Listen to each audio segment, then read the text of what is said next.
Je me nomme Jean-Baptiste Thierry et voici le récit de ma vie. Toute mon existence fut vouée à l'art de bâtir, portée par un amour profond pour les merveilles de l'art lorrain. Ma fortune se compose de livres, d'objets précieux et de plusieurs édifices à Maxéville. Aujourd'hui, on me compte parmi les plus éminents bibliophiles et collectionneurs qu'ait connue la Lorraine au cours du XIXe siècle.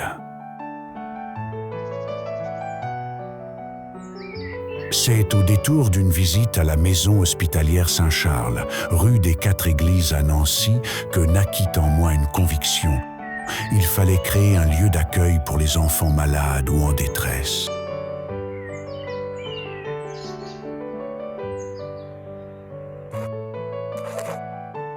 Je souhaite léguer ma demeure de Maxéville, ainsi qu'une somme de 125 000 francs or à une œuvre pieuse. Que ces biens deviennent un refuge pour les enfants malades.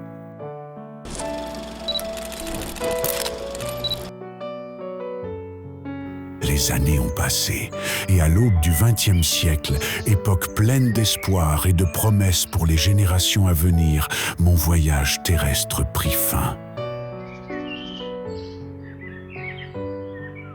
Mais mon âme demeure vivante à travers l'association qui porte mon nom, fondée par mon fils bien-aimé, Claude-Émile Thierry, dans le plus fidèle respect de mes volontés. C'est ainsi qu'en 1900 naquit l'hospice Jean-Baptiste Thierry, le tout premier lieu dédié aux enfants en Lorraine. J'éprouve une immense gratitude en sachant qu'il a été confié à la congrégation des Sœurs de Saint-Charles.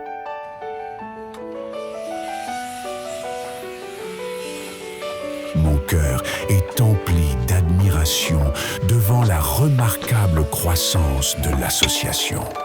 Sans délai, elle accueille des enfants ayant des troubles neurologiques ou mentaux.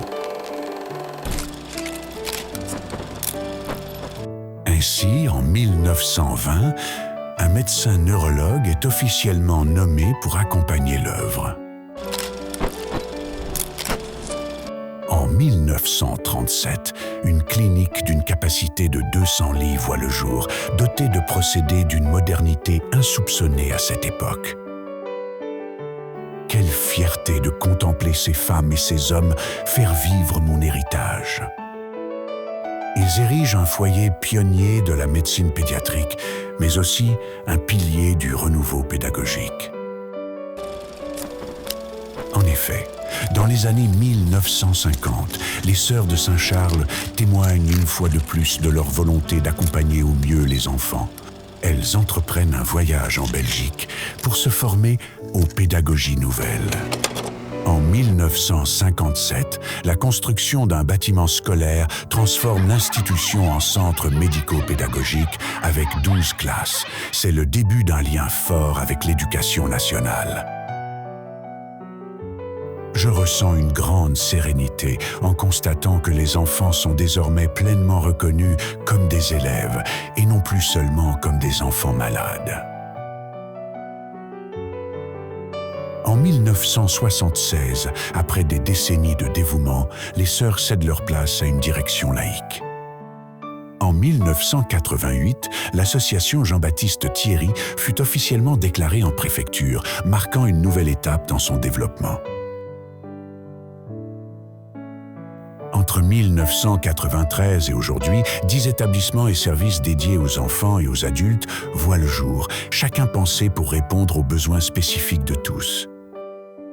Je nourris une grande fierté envers les professionnels qui y consacrent leur énergie, leur foi en les capacités de chaque personne accueillie m'honore profondément et remplit mon cœur de fierté.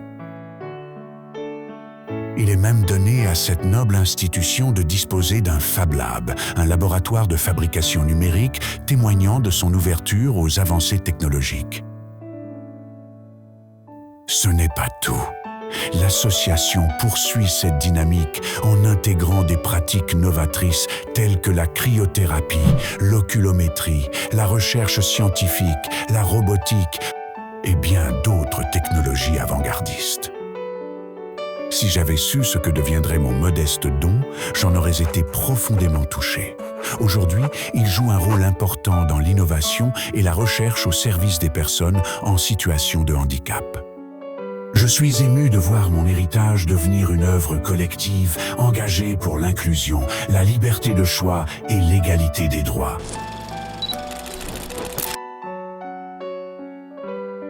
Chaque jour, les professionnels de l'association Jean-Baptiste Thierry perpétuent cet héritage né en 1900 et dans chaque sourire d'enfant rayonne l'esprit généreux de cette transmission.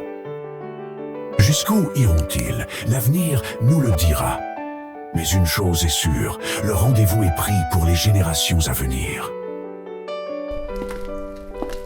J'ai confiance en vous. Faites vivre cette œuvre et écrivez-en les plus belles pages.